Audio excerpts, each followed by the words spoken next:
Tout électrique, écolo, avec des tarifs imbattables. Pendant 2 mois, les vélocabs ont fait le plein et le bonheur des touristes. À la tête de cette petite flotte, un jeune de 28 ans. 30 000 € d'investissement et une autorisation de la mairie.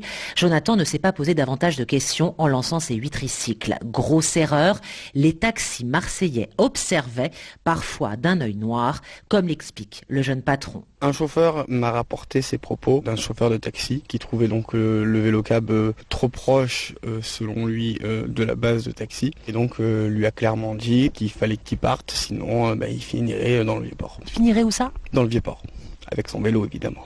Et c'est vrai qu'à 1,50 € du kilomètre, les vélocabs ont fait des jaloux.